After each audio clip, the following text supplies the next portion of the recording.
Hey guys, and welcome back to episode 3 of the DNA show. Back again with Dean Palfreman, and today we're going to be going through some different stuff, which is how do we train and why do we train in that way. So I think that's quite an interesting one because it's something that we get a lot is why do we train the way that we do, and sort of what are the benefits of that, and the different things that come with that.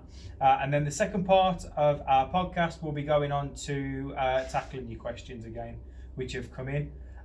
Just before we start, I'd just like to say that if you could subscribe to us, guys, that would be absolutely great. We are getting more views on the video and we're getting more people seeing the video, but we'd love it if you could subscribe to us, turn on your notifications, and share us with a friend, which would be great. Yeah, it'd be nice. We hope you're enjoying everything that we're putting out there. We are getting some good feedback from it. So, as I said, yeah, please do subscribe. Send the questions in. We can't keep it going without the questions. But yeah, I think we'll just get on with it, shall we? Yeah, cool. So we might as well start with yourself, Dean. Okay. How is it that you train, and why have you decided to train in that way? Okay. Well, over the years, my training has changed. Going back to when I first started, it was more kind of that aesthetics kind of idea of let's try and build a bit of muscle mass to look better. But particularly at the time of my life where I am now, the priority is shifting away from that into making it more a case of what is good for my life. So a couple of kind of tangents on that. So really looking forward, I want to be able to be capable into my old age. So we want to live longer, and that's obviously one reason why we exercise and train as well. But I want to be capable into long life. So we have this kind of misconception of when we age, our abilities decrease, our muscle mass decreases, we can't manage as well on our own. And that's something that I want to prevent. I don't want to get into my 80s and fingers crossed even 90s, but not have that quality of life that I can't still move in a way that is beneficial. I don't want to be sat in a chair all day, every day. And we do have this kind of thought process that yes, we as we age, we deteriorate, our muscle mass drops. But I think there's a certain element to that kind of social aspect of we accept that as I'm old now, let's just sit back and relax. Oh, okay, yeah, you should sit back and relax, but not to the detriment of your health. I agree. Yeah. Still get up out of that chair, still be as active as you can. And okay, there's going to be things that are going to stop you, but don't have that social element of you're old now, sit down, you're going to give up. There's a great phrase that I really like, and that comes from one of my kind of, I wouldn't say mentor, but people I look at, and that's Mark Sisson, the Primal Blueprint chap. And one of his terms is live long, drop dead. And that being that you want to live all the way through your life, as long as it can be, but it's not then this slow degeneration towards the end. It's you live long, happy, strong, healthful life, bang, and you're done. Wherever that may be. And I want to be able to be capable long term. So that's one reason why I train. The other reason is now more looking at where I am as a person now, and that is being capable for real life and the things that life throws at me. So whether that's a manual task that I may need to do in the house or in the garden or anything like that, or more importantly, I use this as the extreme example of being able to deal with an emergency type situation. So again, it is an extreme example, but let's say me and my family are out in town somewhere and we get a emergency situation like a terrorist act. I know it is extreme, but it could happen, or any other thing that you can't influence anyway. I want to have the capability, the physical capability more importantly, to be able to get my family or friends and myself out of that situation. I couldn't live with myself afterwards knowing that potentially I could have done something for a better ability to help either my family, which is obviously priority, or somebody else. You know, if somebody else is struggling, I'm not going to just walk on by. You want to have that capability to help them and get them out of that situation. there's a really good example, and I've asked you before if you've seen this video, and it was I'm pretty certain it was in France, and there was this video, as everything is recorded now, of it's either a hotel or a block of flats, and I think it was the 7th floor. There was this chap, and his daughter had climbed over the balcony edge and was hanging off. She'd slipped, and she was hanging off the edge of this balcony, and all he could do was just about reach and hold her hand down on the balcony. Nothing else. Then out of nowhere, you see this other guy from the ground floor jump, so it's going to be 6 or 7 foot in the air, grab the balcony edge, pull himself up, next floor, and he's like Spider-Man, this guy going up. I think that was a tagline, real life Spider-Man or something, like a superhero. And he gets up to the 7th floor, pulls himself over, jumps, grabs the kid by the scruff of the clothes at the back, hooks this child over, bump, onto the balcony to her dad's arms. And that shows the 2 points of end of the spectrum. You've got this clearly super adept athletic chap who's at the bottom and he thinks, right, I can get up there and I can save this kid. And on a whim, it's dangerous what he did, but he's up there within a matter of seconds and rescued this child. And then the other end of the spectrum, this is why I do what I do. Not to say I could do that Spider-Man trick as such, but hopefully I could. But on the other end of the spectrum was this dad whose own child was over the balcony and he could not do anything about it. He didn't even have the movement capability, and this is what it boils down to, the movement factor, to be able to just climb over the balcony himself, shimmy along with it, and pick his own child up. All he could do was hold on for dear life and just wait. And I would not want to be in that situation, to think I've got no way or means of helping my own child. And that's okay. Again, it is extreme, but you've got to prepare for the extremes, haven't you? You've got to be ready and physically capable to do something at the click of a hat. And this poor chap, he just didn't have it. And okay, maybe there was the scare factor, maybe scared of heights and all this sort of thing, but to have that physical capability, I believe, is a really, really important factor. So that's kind of the reasons why I train now. It's fundamentally about being capable in any situation, being strong, being mobile, and ultimately living a longer life and living a fully functioning longer life. Now, when it comes to how I train, and I know this, we've got 2 totally opposite spectrums, styles, yeah. And obviously we'll come on to yours soon, but I don't really have what I class as a set routine. I kind of like the off-the-cuff routine workouts, and that links nicely into real life, because you never know what you're going to be dealing with, do you? So unless you're training for a specific sport, so maybe you are a runner or a footballer or whatever it might be, you're doing movements that are preparing you for that sport. It makes sense. But real life is like that, is it? You haven't got that set of rules that say you are going to be doing this, moving this way, at this intensity level, And that's why I kind of like this sporadic idea of, let's randomly do it. We had the question the other week about what time of the day, didn't we? It can be any time of the day. For me, it fits into my lifestyle. I can pick and choose when I do it based on I have some time to do it now. We're going into more the practical application of it, is that if it's a gym-based workout, I haven't necessarily got an idea when I walk in what I'm going to do. There's the general concept being I'll always have a bit of a warm-up, as we should all do, then there'll be a main phase. But that main phase can be a variety of movements, so it could be kettlebell exercise, for example, kettlebell swing. I'll move that straight onto inverted row on a TRX, for example. That could then move to renegade rows, and it'd be almost like a circuit kind of routine. That can be against the clock.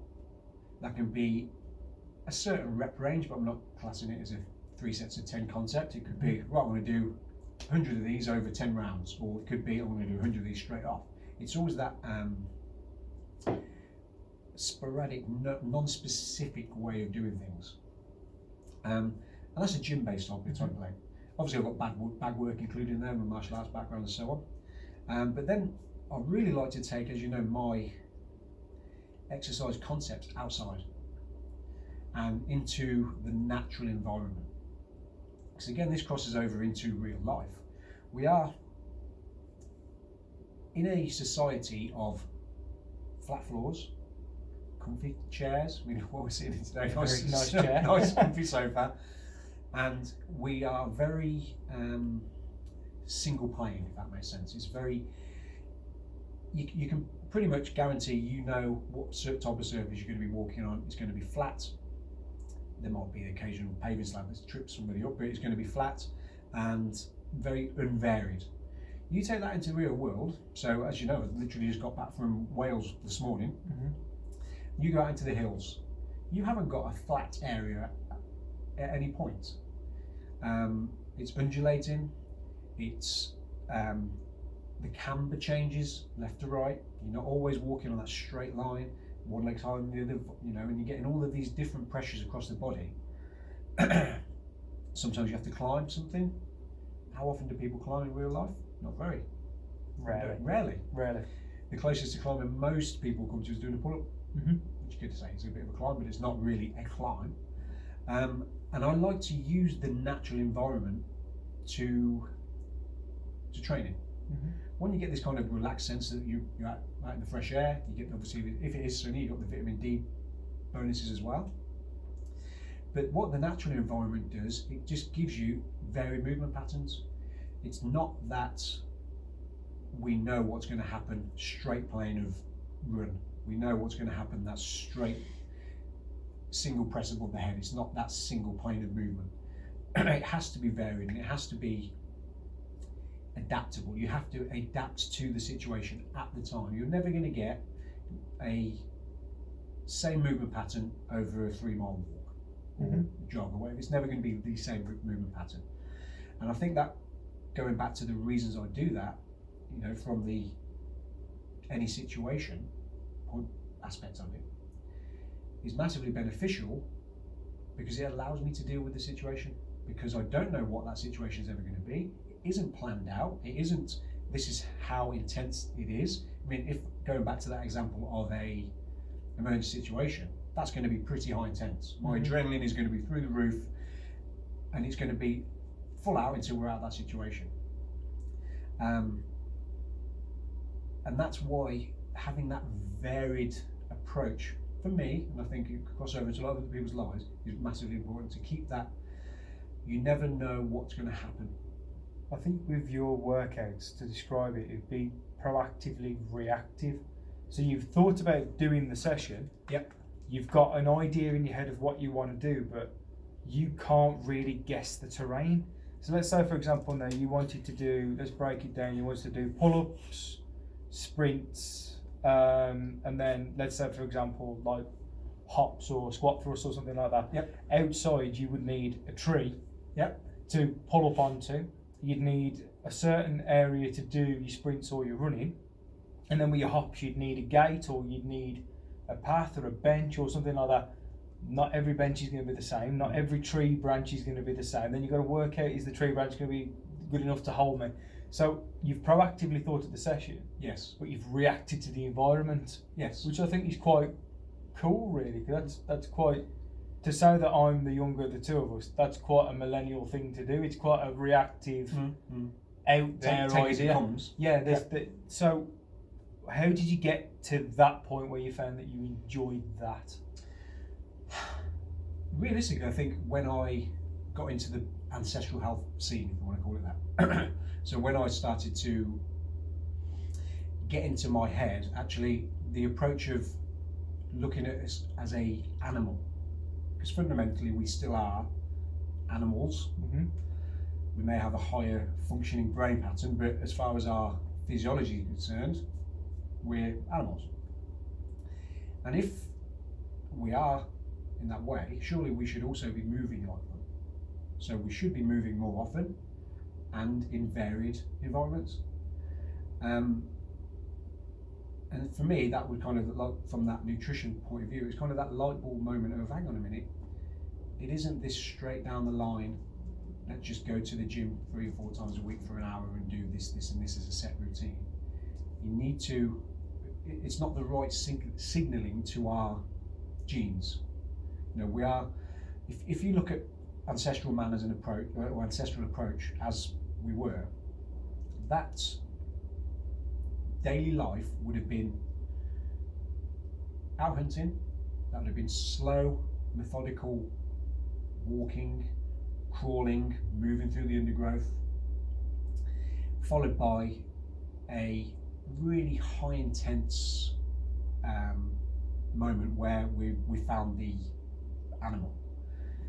Whether we spear it, run in, finish it off however we would, or even just literally been able to have something trapped and we have to wrestle it to the ground, it would be that very much slow, bang. It would have been that hard hitting concept of high intensity. So that's where that varied element would come in, you know, that high and low intensity mix that we should be working.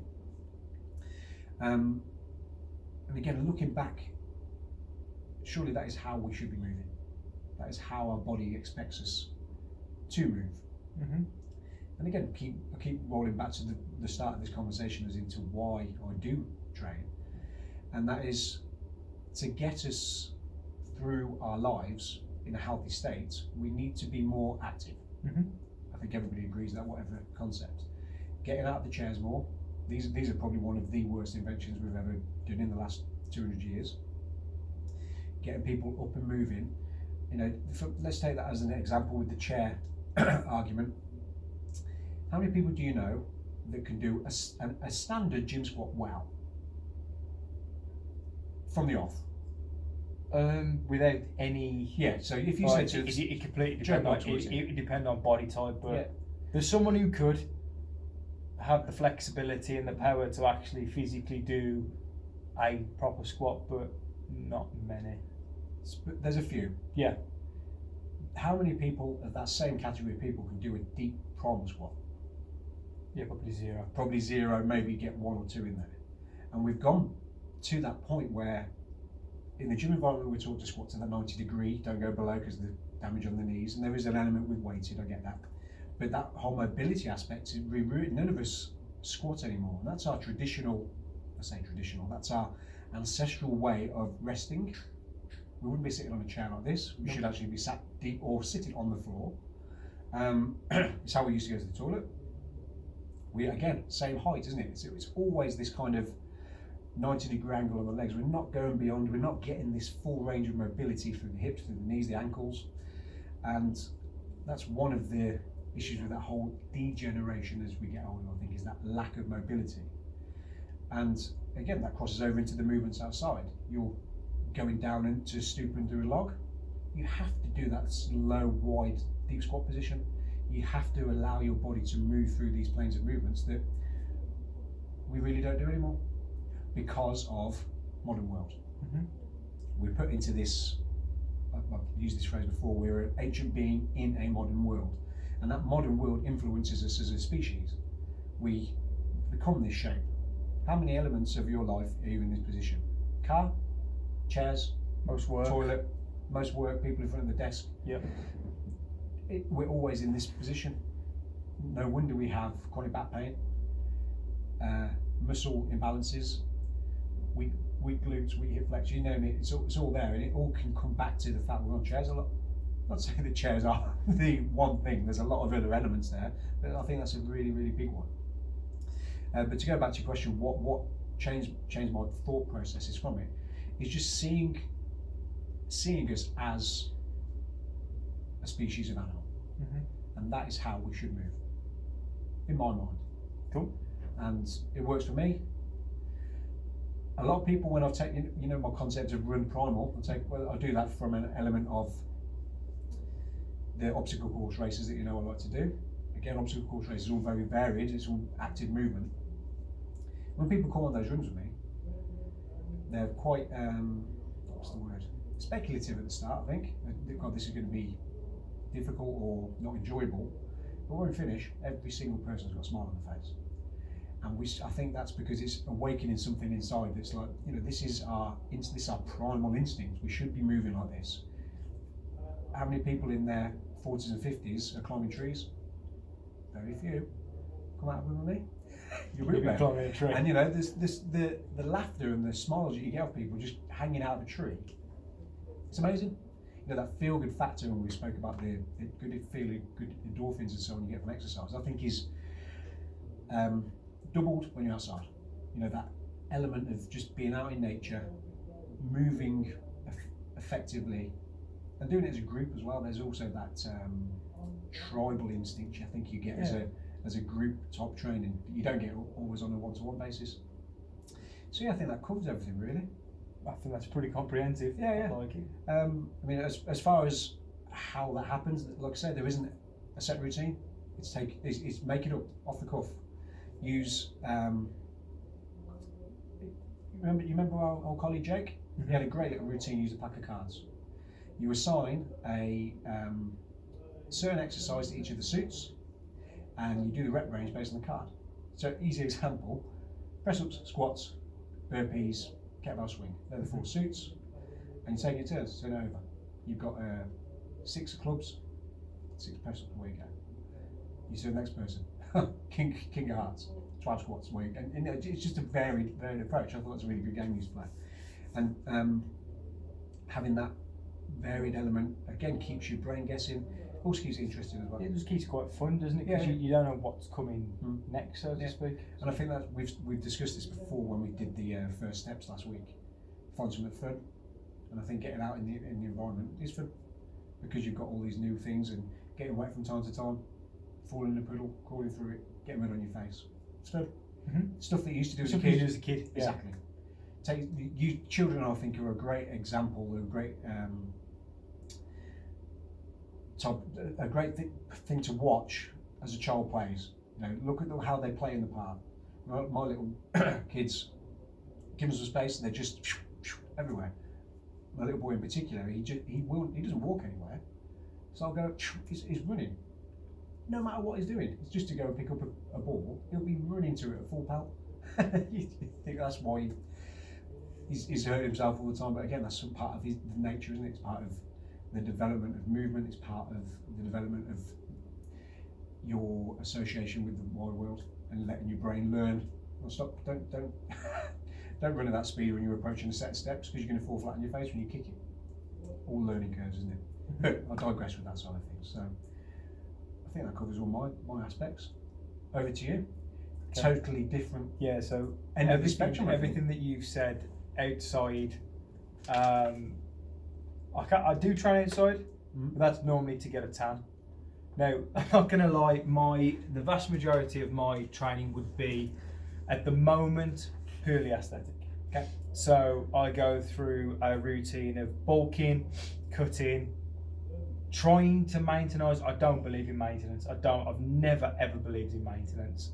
And then restarting the cycle again. So trying to put as much muscle mass on as possible, with a little bit of weight, and then trying to cut my body fat off so I look quote unquote shredded.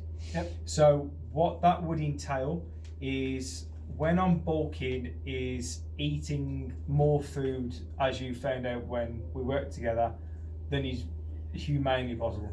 So when I'm bulking, I'm on anywhere between 4,300 and 5,200 calories, depending on how I feel that day. My training isn't actually that specific.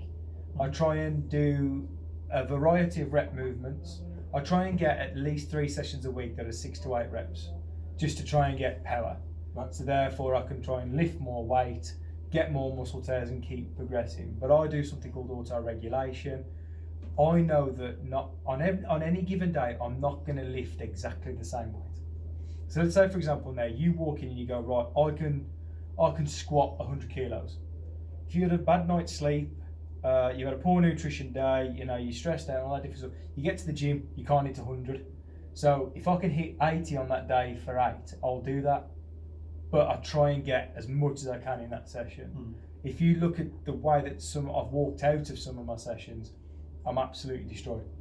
When I'm bulking, normally I will do, if I can, I'll do an 11-day week in 7 days. So I'll do AM, PM, AM, PM, AM, off, AM, PM, AM, PM, AM. Okay. So that's normally the way it would work. But the difficulty comes with that. You're spending a lot of time in the gym and you're spending a lot of time trying to cycle exercises. But like you've got with your blueprint guy, I've got Dr. Lane Norton, and that's the one. I remember listening to a podcast of his a couple of years ago, and it stuck with me. Is trying to get the best outputs from your session, make them volumized. Yes, you're risking injury a little bit more, but as long as your techniques are safe, I try to put as much volume into my workouts as possible. You then get sort of a pre-cut, which is 4 weeks of taking your nutrition back to BMR, basal metabolic rate, what your body can sort of not maintainise on, but try and stabilise, and then from there it's cutting, which is reducing, putting yourself into a deficit of calories, and then training in a way to get more cardiovascular in, to burn more fat while trying to maintain muscle. It's the same sort of thing as you'd expect a pro bodybuilder to do. Now, I don't look like a pro bodybuilder, but that's what you'd expect a pro bodybuilder to do. The reason why I do that, and again I've explained why it's called MA Fitness, everything I do is very mathematical, and I struggle when I don't have something to work towards. So I know I'm going to eat X amount of calories, I'm going to do X amount of volume, and I've tried to explain this to all of my guys. There's loads in your session. So I'll say, for example, I'm training legs, I'll try and do 16,000 to 20,000 kilos in a session. Now that might sound, whoa, that's ridiculous. But if you're squatting 140 for 10, 3 times, you've already done. So you're adding up the weight per repetition. So I'm probably close to 4,200 when I finish my, I think it's 4,200, I've just done in my head. I'm close to that compound. That compound's 4,200, and then I break it down with isolation. But I try and hit a certain amount of load with volume. When I'm bulking, I don't really mess about with my rest times. When I'm cutting, rest times are absolutely perfect. And can I stop there before you go further? So you're basing that on volume. So which you set, this is the amount of weight I need to shift in this session. So if it is squats, as an example, what sort of target set? So I normally do 140 for any rep range. If I'm doing 8, I'll do 160. If I'm doing 12, I'll do 125-ish. And so that without doing all the maths on it, so your total volume there, if you could keep blitzing through it and you did your 40 or 50 reps of that, would you keep going? Or do you say, let's just break it to 5 10s, for example? I normally set out at doing 3 or 4 sets, or 2 sets of whatever I'm trying to do. Would it be maximum volume per set, would you say? Is that right, got you. So I'm trying to get to the point where I physically can't move on the last rep. The last rep should either be, if I'm training with a spotter, the person is now spotting me, or if I'm training with an assisted spot. I mean, squats, it's quite frightening really, but you need a half rack to do it. I train to the point that I can't get back up. Right. So I'm trying till I hit, and the weights crashed against the half rack, and I'm having to escape. To failure. Yeah, to failure. And I find that gives me the most amount of muscle growth. I think it works for me. Essentially, it's quite vain, but I just work for aesthetic. At the moment, I think as I progress through life, things might begin to change in terms of mobility, because I'm 25. I'll be the first to admit my back's not fantastic. One of my, I'll tell you this little story. One of my clients was doing a pull-up, an assisted pull-up, and I don't know how this happened, but passed out on a piece of equipment. So I grabbed the guy, and as I grabbed him, the bar came up, hit me on the funny bone there, so I've got very little feeling in my little finger. You do get injuries doing the type of training that I do. My clients never get injuries. I've said that out loud now. My clients never get injuries because I'm always spotting them and I'm always making sure. But when I'm training solo, I'm one of them people that does try to push the boundaries. I will try and squat or bench or row or straight leg deadlift or deadlift, whatever, the maximum amount I can. I'll try and do my spotted weight on my normal session, because I've got no fear really. To your potential. I try and do it. Most people that know me as a person would say I'm quite polite. I'm quite happen to me. I'm quite miserable. I normally just sit there and not do a great deal. As soon as I hit the gym, I'm a totally different person. I'm very aggressive. I'm one of them people that you see in the gym and go, what is that kid doing? He's really going to kill himself. But because I know my boundaries and I know what I try and push it a little bit, I do get that. I find that I grow much quicker than other people because I've got that ability to just go, I don't care how much it hurts. I don't care how bad I feel. I'm going for it. You've got that psychological ability to push beyond it a little bit more. Than most Yeah, unless it's... I would never push to the point it's going to tear, because as soon as I start to feel pain, I'd stop. But it's got to be at the point that I'm cramping before I'd stop. Right. And that, I don't know, it's just a mind frame thing. And I think a lot of my guys pick up that mind frame, because I've seen my guys, I've said, let's say for example, they're working off seconds, and they've gone, no, start again, I ain't done that right, do it again. And they're absolutely dying by the end of it. But it's that intensity. I like things to be really quite intense. But as you said, that you kind of make it up off the cuff. I know what I'm doing next Monday. Yeah. My routine is so set. I know exactly where I'm going with it, what I'm doing with it. It's already planned out. Normally I'll throw something in at the end that's a bit more reactive. So let's say for example, we've got this thing in the industry of doing finishers. Yeah. I love a good finisher. Like there's one that I do which is 10 deadlifts, 10 bent over row, 10 deadlift, 10 bent over row. And normally I've got my straps on.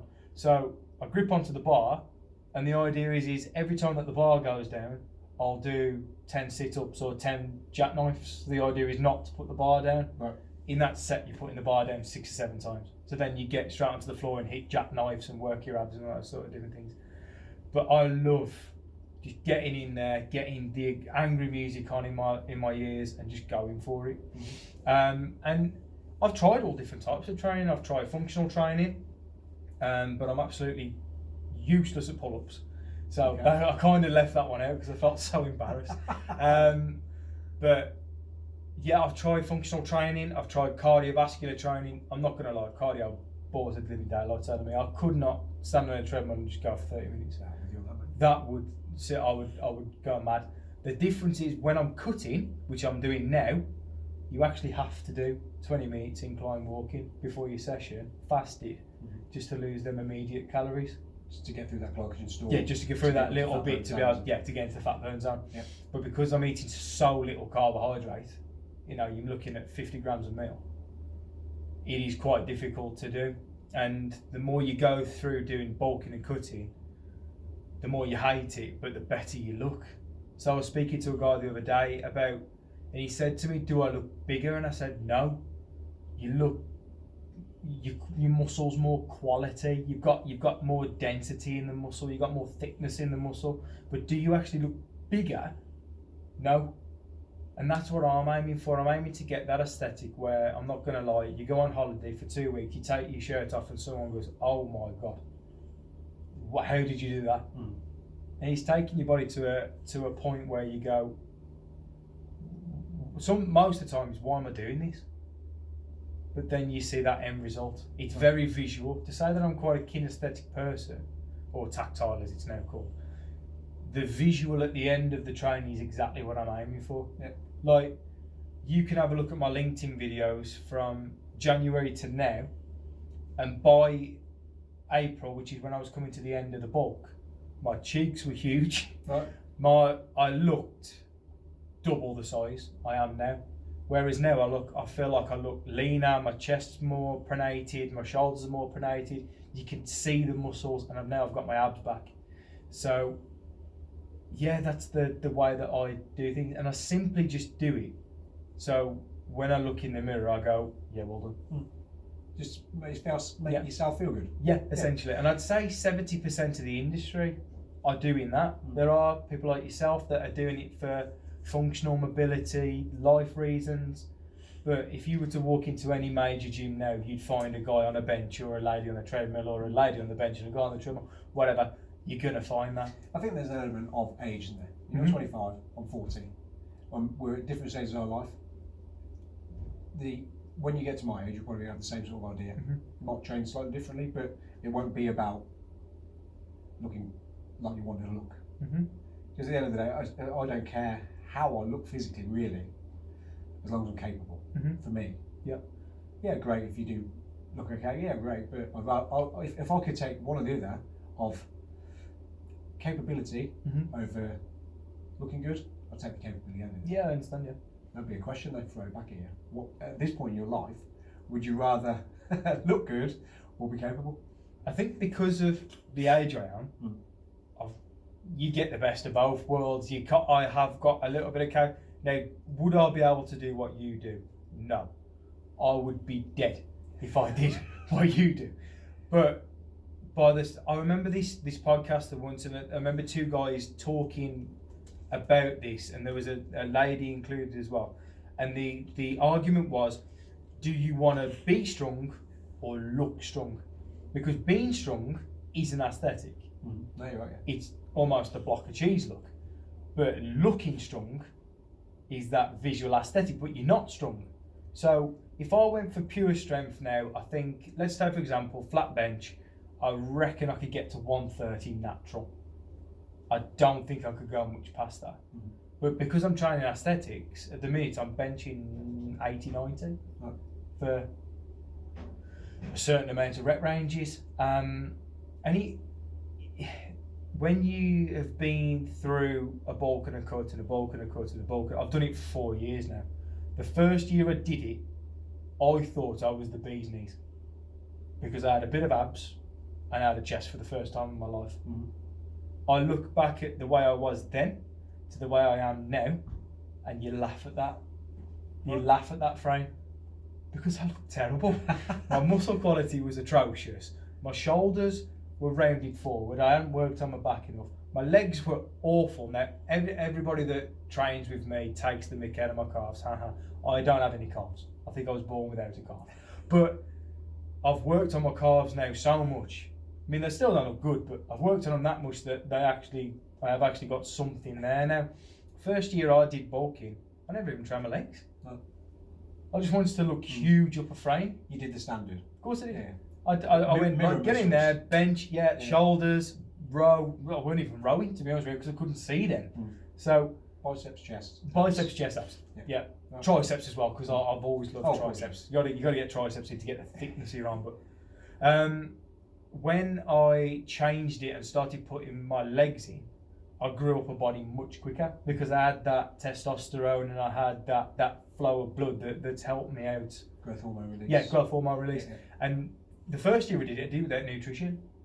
So I was quite thin. Mm. Now I do it with nutrition. Helps me out massively. I suppose you had that starting block of anything's going to change, but then you got to that level of you need to implement It was the second time I did it where I went, I just ain't changing it. Mm. And I had to change everything then. And that's when I listened to Lane. Mm. And that's what made the biggest difference. I mean, the third year I went extremes. I thought I was on 600 grams of carbs a day. So I was probably touching 5,005 calories. You know as well as I do, I was getting into classes and within the first 30 seconds, I was bright red, dripping of sweat. And I couldn't move very well. Mm. But God was I strong. I was strong and people looked at me and went, whoa, what are you doing? And that's when I started to realise that if I built my macros in a certain way, I could get optimal results, and that's exactly what I do now, and that's what I do for all my guys. You'll see a lot of my guys, they make aesthetic changes.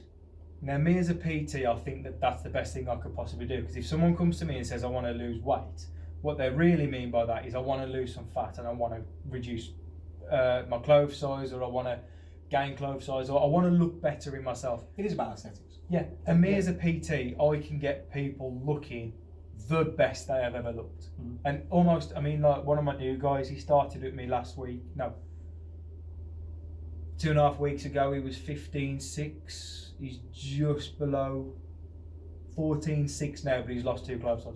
Oh. So that for me is building that. He's building that aesthetic and making somebody look impressive.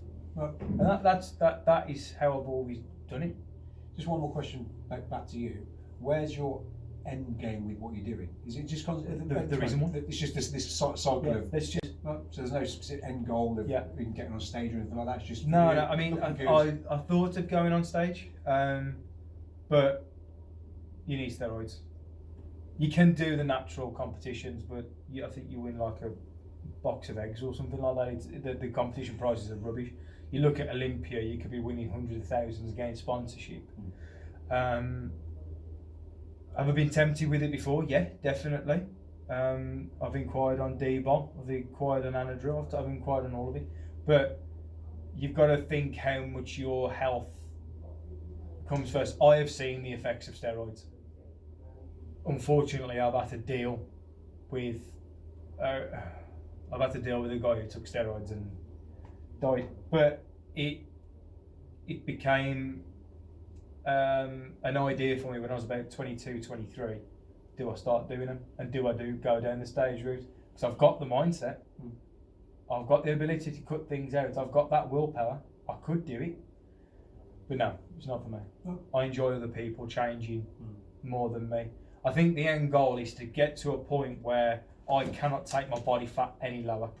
And the best I've ever done is 7.6. Right. At the minute, I'm sat at just above 13. Okay. And I've got another 9 weeks to go. So hopefully this year I'm aiming for 6s. Return healthy. You can't stay there very long. Well, that's the thing. It's the far end of the spectrum, isn't it? Oh, It's not across the board. It's not healthy. You don't sleep well. You dry mouth. I mean, I'm starving now. You dry mouth constantly. You get something called carb brain, which is where you just switch off completely. Oh, like we could be talking now and you just float off and you forget stuff. So it's not healthy, but I don't know. There's just something about trying to beat what I did, Right. and There you go. that's it, and that's the way I've always been.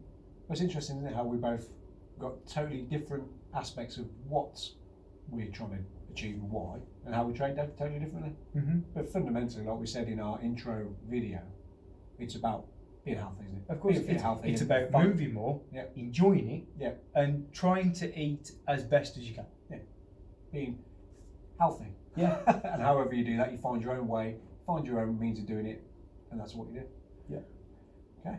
I think that's part one wrapped up pretty well. So we're going to take a little break now, and then we will be back with some questions from you guys and the all famous study rant that we're probably going to go through, because we've got a ridiculous one for you this week.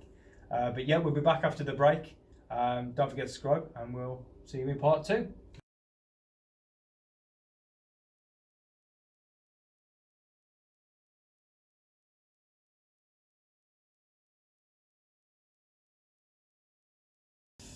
And we're back with part 2 of the DNA show. So in the first part we went through how we train and why we train in those different ways, and it was really quite interesting to hear. I think mine's quite neutral. I think yours is far more out there than A few more mine. branches to the tree, isn't it? Yeah, it definitely is. As you're outside, yeah. So we've got a question from Ollie, and it's the only question we're going to do today, but it's a really good one, and that is, how do you navigate summer? So I remember speaking to Ollie in the week, and he asked me the question. He's going through the same sort of thing as me. He's cutting. How difficult it is when you've got a barbecue and you've got alcohol. It's the time of year where you're doing more, so to speak. So in the winter we seem to have, the warmer meals and cooking more, staying in the dark nights, watching the TV or whatever, or going to the gym. But summer's completely different. So how would you navigate, or what hints and tips could you give Ollie to talk about navigating through summer? Right. I think barbecues is a big one, isn't it? Yeah, I would say that's it's kind of the outdoor entertainment, and generally the type of food that's available at these events, I think, is the tricky one, isn't it? So, like I say, in the summer months, if there is an event you maybe go to have a meal out or something, you can make it usually a better choice.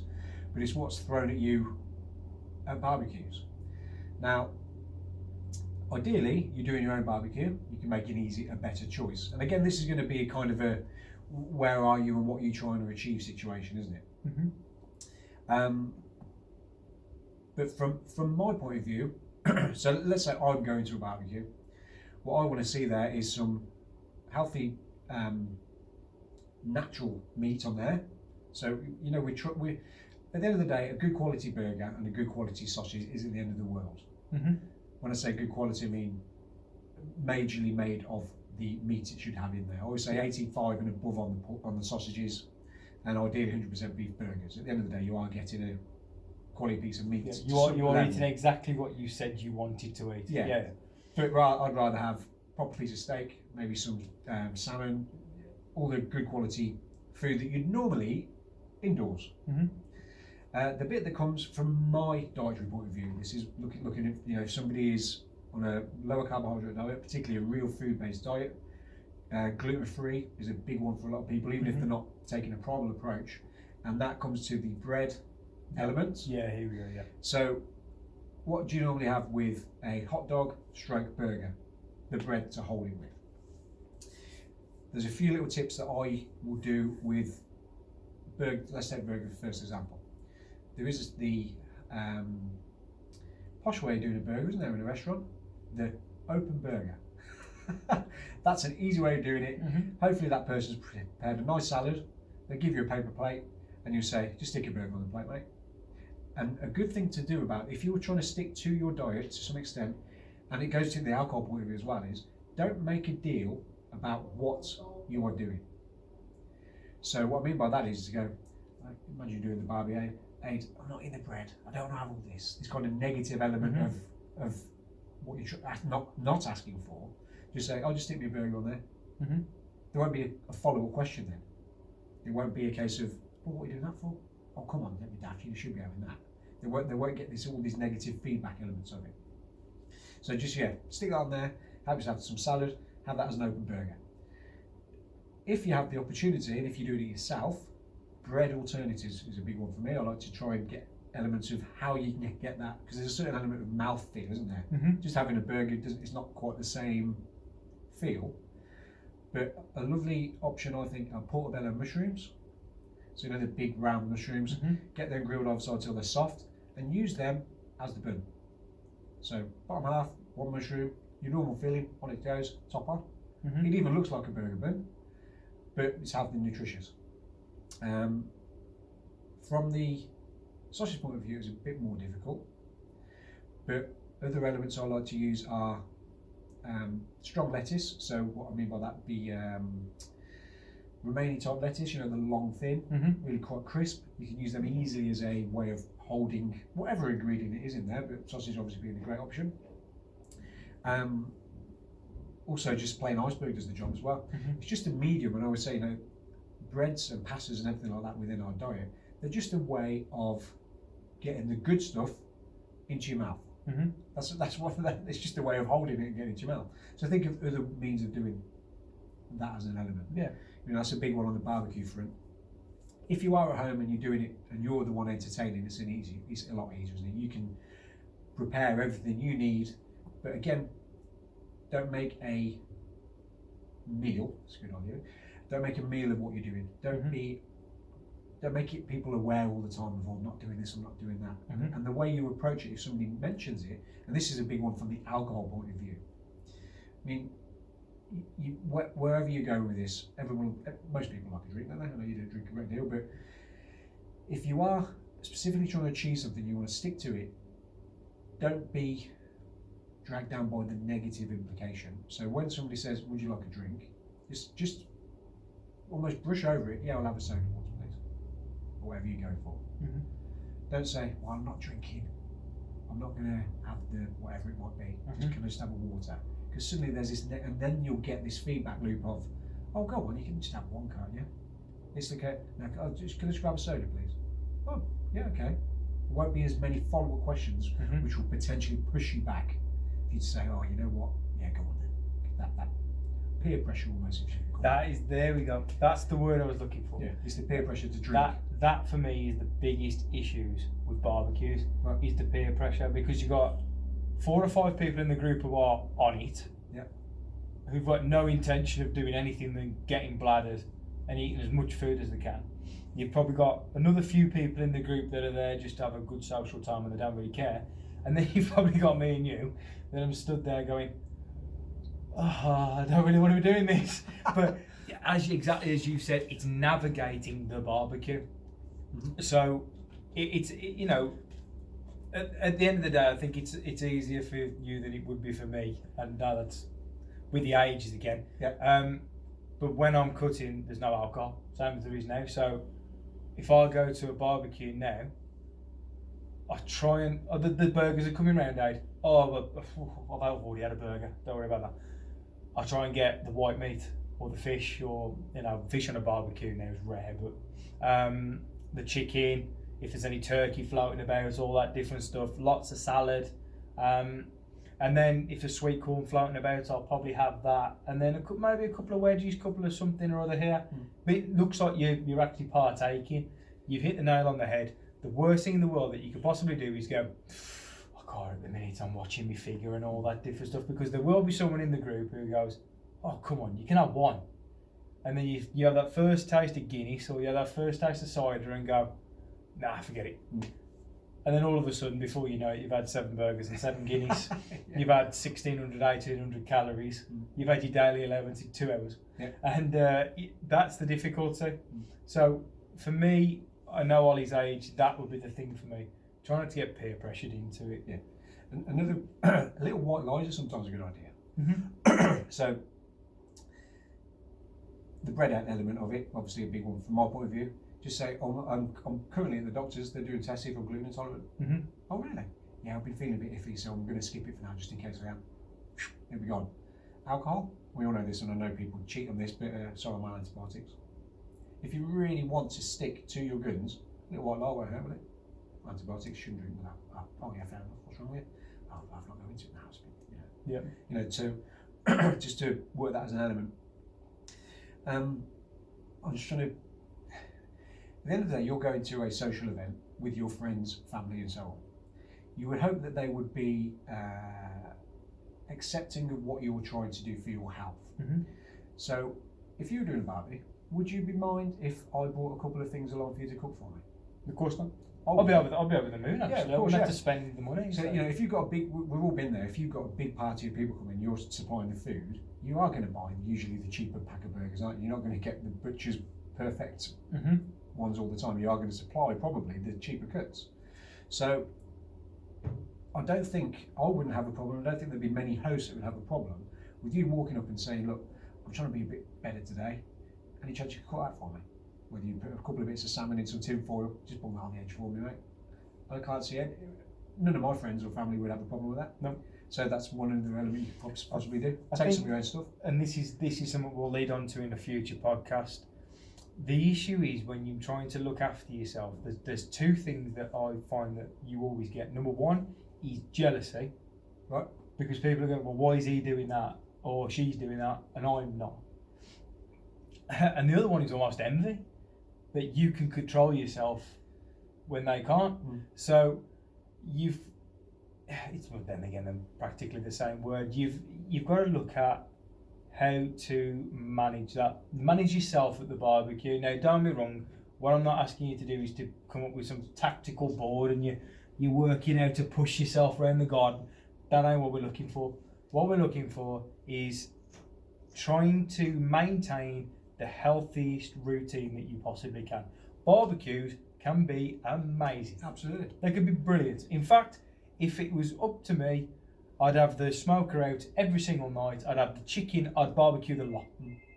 I love it. I'm outside in February sometimes with it's amazing because you've got that grilled food. Yep. It's grilling. It's generally meat. The amount of times that we've gone, don't fry your food, grill it. Oh, but it tastes better when it's fried. But it tastes better on the barbecue. It's just a grill. Yeah. Like, it's a grill. Enjoy it. Put your veg on there. I mean, when we're looking at navigating alcohol's the big one.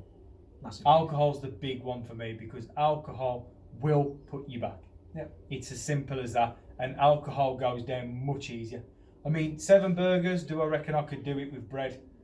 Definitely. 7 burgers and then 7 pints could have, probably not. The alcohol would be the clincher for it. The alcohol would, Yeah. But if you were to just say, can you have 7 pints? Yeah.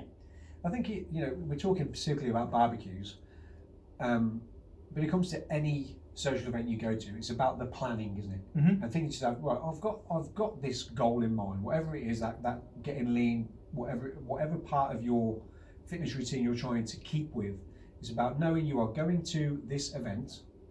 What tools can I put in place so that I can be as close to what I am doing as while I'm there? Yep. Thinking ahead. Okay, we said about this is about the summer, but in the winter months you go for a restaurant, and one thing I always say to a lot of my clients is, you generally know what restaurant you're going to. Your friends phone, should we go out? Yeah, where should we go? It's going to be here. Get online, look at the menu, Mm-hmm. choose what you're going to have before you go. Be proactive. Call them up and say, look, I've got some dietary requirements. They have to do it. And how many? All restaurants now have got dairy specific, gluten specific, vegetarian, vegan. You name all the routes. We're not going down that one, but they have to cater now for individuals. Mm-hmm. I think that across the board, plan ahead, know where you're going, know what you want to eat, make the right choice. Yeah, I understand. At the same time, though, you go to a social event. If you haven't got a specific goal in mind, you can enjoy yourself. And I think that's a big thing. Don't be too anal about all the time, unless you are going on stage, Mm-hmm. unless you have got that event the next day. There's always that little bit of flexibility. Mm-hmm. But yeah, you've just got to plan. Plan is the biggest thing. Yeah, be proactive with what you're doing. Yeah. Yeah, it's social occasions that the summertime is the problem for. Yeah. Because realistically, this is the time of the year where veg kind of goes out the window and salads come in. Yeah. It's not too much of an issue, to be honest with you. But it is social occasions that seem to be the. I think the just to quickly before we wrap this bit up, it's about the holidays as well, isn't it? Yeah. You are generally in charge of what you eat. Mm-hmm. It's about you making that decision on holiday, isn't it? Again, are you going away with your friends? You're probably going to get again that kind of peer pressure element, particularly from the booze point of view. But you are on holiday. Maybe have that downtime from time to time. Enjoy it. I But say this to all of my guys. We do this. We spend all the time in the gym getting wrecked and feeling like we're going to die all the time. For 2 weeks of the year, for you to take your top off on holiday and someone goes, "Well, that looked good." Yes. That's it for me, and that's really, really important. And I think on holiday, I say to all my guys, stop thinking about it and enjoy your holiday. It's a holiday for that exact reason. Yeah. Don't be wrong. You come back, you're going to feel terrible, but at the time, you're going to feel great, and that's the idea of a holiday. Again, there's ways and means, but it depends what type of holiday you're going. People say, "Oh, I'm going on the all-inclusive holiday," and the world of ours think, "Oh, it's going to be terrible." All-inclusive is the best choice. Of course, yeah. You've got a massive selection of food. Just choose the right food. Mm-hmm. You haven't got to go to the dessert buffet afterwards, have you? That's your decision. No one's forcing you to go to that But one. why does chocolate cake taste better on holiday? That's the question. It always tastes Because you're on holiday. much better when you're on holiday. But you can make the right choices. You can. If you're self catering, even easier. You're doing it yourself. You're doing exactly the same as what you're home. Mm-hmm. So you can do it. You just got to think about it. Mm-hmm. I agree. Yep. So this brings me on to the study. Okay. So this was about 2 weeks ago, and when I read this, I laughed so hard. Recent study. If you eat 4 items of ultra-processed food a day, you are 62% more likely to die of any cause. 1 additional ultra-processed food on top of that, you are another 18% more likely per food that you have on top. This was done on 105,000 French adults.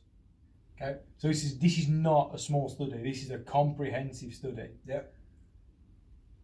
Did we really need 105,000 people to figure out that drinking Coke and Pepsi is not the greatest idea in the world? Well, it's similar to our last rant, isn't it? Yeah. Having a big number like that is a positive. Mm-hmm. It's a broad spectrum. It's nice to So see. it is a good number. You need a broad spectrum of people. However, it begs the question, like that whole BMI rant we had last episode, did we really need to study that? And this made it to Sky News. Right? This was like I can't remember what story was top. I think it was something to do with Theresa May, but The 4th story down was this. Right.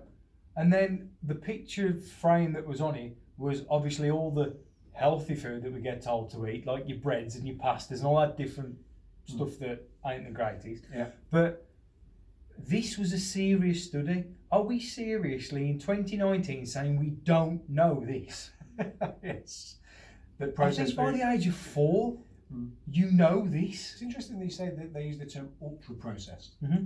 Is it because you highlight something that you say about the other bits that they were the pictures of the breads and the pastas. That's processed, Mm-hmm.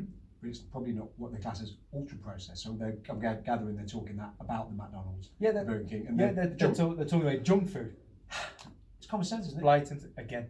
And this seems to be a recurring thing that every 3 or 4 weeks we see one, almost like we've got to remind the population that drinking 2 litres of full fat beverage a day, fizzy, is not the greatest thing in the world for you. Well, I suppose again, it's a good idea. Yes, we should be reminding people to do that, but do we really need to be doing it with the study? Because Yeah. does Joe Bloggs, who really doesn't care about his health, care that any study's been done? It could be anybody just saying, you know what, Joe, that is not good for you. There's a good chance you're going to die earlier. Doesn't need a study to No, it come out to doesn't, say no. that, to be backing it up all the time. We've known that for a long time, and I think anybody with a head on their shoulders with a little bit jingling in between surely knows junk food, because that's what it boils down to, is not good. Yeah. And will probably lead to And short the life. 2 societies that did this, I won't name them, are huge societies. These are not small societies. These are massive health societies. The name's up there, yeah. Yeah, the names are well and truly up there. And you've got to question, what have we got nothing better to do at the moment than to go through this? Surely we should be having now the carbohydrate studies, we should be having the fat studies, the effects of protein, something we'll come on to in a future podcast, the new trend of vegan. Surely we've got to be doing the experimentation on this. Well, that's the modern problem, isn't it? trends. That's the problem with the nutrition world, isn't it? Is to do a randomised controlled trial. 'Cause that's what we really need. The pinnacle of an actual scientific is randomised controlled. A lot of the studies we see are all correlative studies, aren't they? They're just it doesn't prove causation. Or that is correlated with the fact you may have a heart attack, and that is that's what the bad studies have been over the years. We need randomised controlled trials, but unless you take somebody and put them in a metabolic ward, in other words, in jail for a year or two, and feed them, and they only eat that for that length of time, you can't be 100%. It can't be that controlled. Who's going to want to be in that ward? How much is that going to cost? Millions and millions and millions. So that's why they're not being done. It's also very specific because it's basically saying the food has done this. Now, I know this sounds ridiculous. I think with the way that I train, I could get away with that. Right. I think I could wake up, have a donut, oven processed. Then I could probably have a couple of, high-fat chips at dinner. I reckon I could get away with that. Then I could have a glass of Coke before my training session. And then I could probably, come away and have another donut because they come in packs of 2. You never said a single donut. Have my other donut. I could get away with that. Right. So, is it really that specific? No, it's not. Well, again, that's no study is going to be conclusive for everybody, is there? No, There's always of going to course be exceptions to the rules. And it's also blaming the nutrition. It's going 100%.